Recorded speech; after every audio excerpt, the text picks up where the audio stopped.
Hit that subscribe button and bell icon so you never miss an update from Neela Bakore tutorials.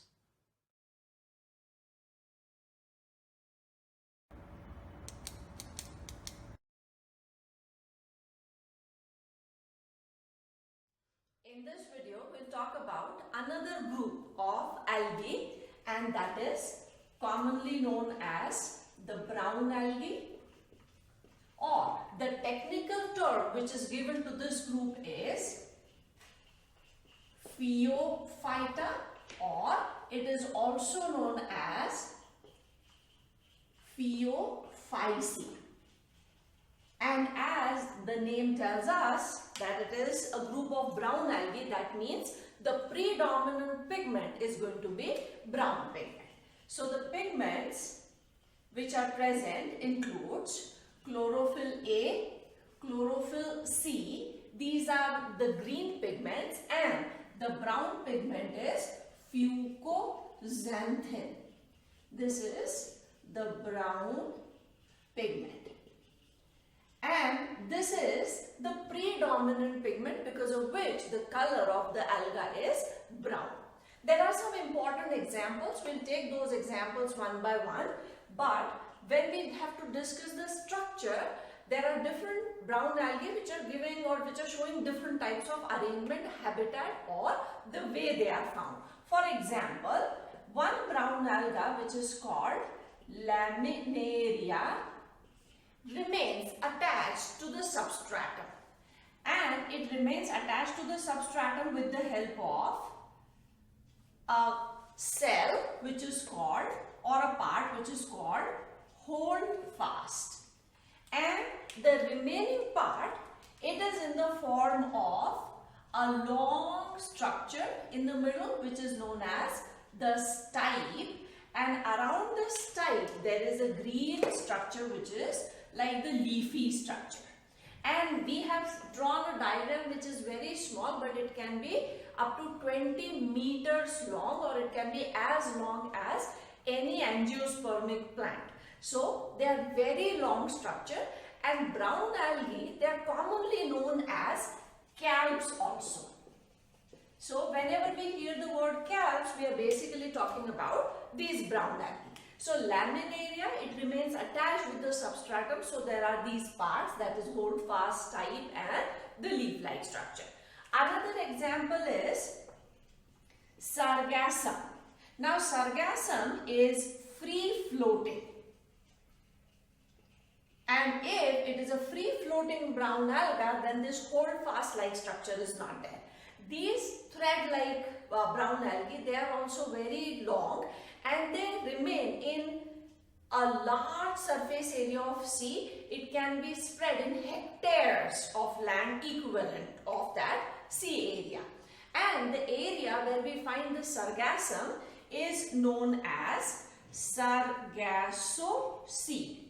And in this region, the ships are not allowed. The reason is these long threads which are floating in the sea, they get entangled at the bottom of the ship, and the ship can even sink. So there are markings which tell these ships which are moving in that area not to go in that particular area where the Sargassum is found.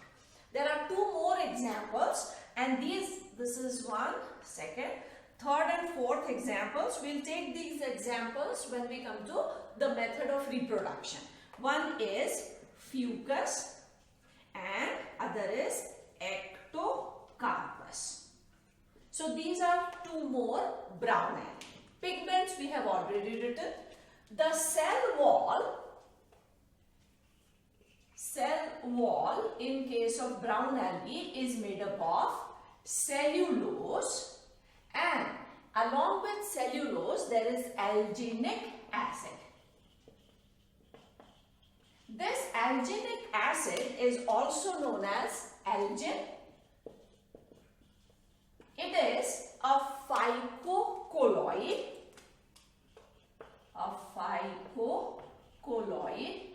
and it performs two functions. It protects the green alga from drying, and it also protects it from the impact of the waves. So there are two functions which are performed: protection from drying, and second is protection from the waves. So when the waves hit it, because of this phycocolloid, it is able to take that mechanical stress and the leafy structure doesn't break apart. So cell wall, pigments we have seen. Now let us come to the methods of reproduction. Asexual and sexual methods are seen. We are first talking about asexual method of reproduction. And there are two different types of brown algae which show two different types of asexual reproduction. And that's when we said we'll talk about these examples. So if we take the example of, say, in Fucus, what happens in Fucus is the plant is diploid. It produces zoospores which are without meiotic division. Without meiosis. That means the zoospores are also diploid, and these zoospores give rise to the diploid plant. So this is a very simple and a common method of asexual reproduction. The second one, which is seen in Ectocarpus, this is slightly different and unique. In Ectocarpus, the plant is diploid. And it has, or this plant possesses, two types of sporangia. So one sporangium is unilocular sporangium, and the other one which it produces is multilocular, which is known as plurilocular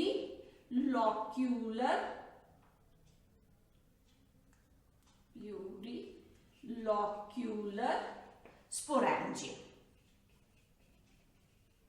Now, in plurilocular sporangium, the spores are produced. These are also known as the zoospores. And these zoospores are produced by mitotic division. That means the zoospores are also diploid. And these zoospores will give rise to the normal diploid plant. Now coming to this unilocular sporangium, it produces zoospores, and these zoospores are by meiotic division. That means they are haploid zoospores. This haploid zoospore develops into a plant, and so the plant is going to be haploid again because there is no fusion yet. Now there are many such haploid plants which are produced from these zoospores. These plants produce male gametes. They would have gametangia, and in which male and female gametes are produced. Fertilization would take place, resulting into formation of a diploid zygote, and this zygote is going to give rise to the diploid plant. So there are two things which are taking place in the same plant. The plant, sorry, I put a wrong arrow. The plant is going to be here. So in case of Fucus, the plant is diploid, the zoospore is diploid, and that gives rise to this same plant. This is the reproduction process which is seen in case of Fucus. In case of Ectocarpus, we find two types of plants. There is a diploid plant also, and here we also get the haploid plant. The diploid plant produces two types of spores. One, diploid spores which are produced by mitotic division, and haploid spores which are produced by meiotic division. The diploid spores will give rise to diploid plant. Haploid spores will give rise to haploid plants. These haploid plants produce gametes which fuse to form a zygote which is diploid, and this diploid zygote will give rise to the diploid plant. Now there is one more very important and a characteristic feature of the brown alga, and that is the zoospore. So let us draw the zoospore. The zoospore is biflagellate, but these flagella are not apical. So the shape of this zoospore is exactly same as the zoospores of green algae which we made, that is like Chlamydomonas. So here also the zoospore is of the same shape, and this pointy area is the apical region. Normally the flagella, they develop from the apical part, but in case of the zoospore of brown algae, the two flagella are lateral. So there are two flagella which would arise from this side. So these are unequal in size. They are not of the same size. One is going to be longer and the other is shorter, and they are of two different types. That means one flagellum is whiplash type and the other one is tinsel type. This is the characteristic feature of the zoospores of brown algae. Whiplash means the base is wider and towards the tip it becomes narrower and pointed. The other one is tinsel type. It has pretty much uniform diameter and there are bristles which arise on it. So this one is the whiplash type and this is the tinsel type of flagellum. So it is biflagellate, lateral flagella are present, lateral flagella, they are unequal in size and they are of two different types. One whiplash and the other one is the tinsel type. So this is the zoospore which is formed as a result of asexual reproduction. Now in case of brown algae, sexual reproduction, it takes place either by isogamous method or oogamous method. Isogamous means both male and female gamete are going to be exactly identical, and in case of oogamous type, the egg is larger and non-motile, whereas the male gamete is smaller and motile. So it can be isogamous also or oogamous.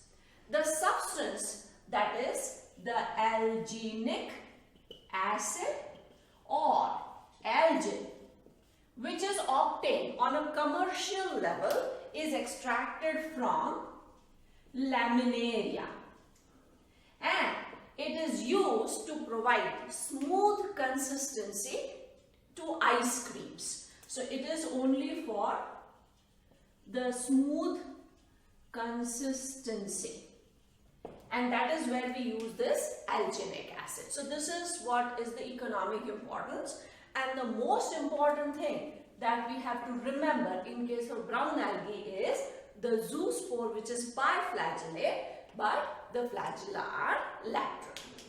So these are the four important examples of brown algae. So now we have completed all three types of algae, that is brown algae, red algae and green algae. Now in the next video we'll start with another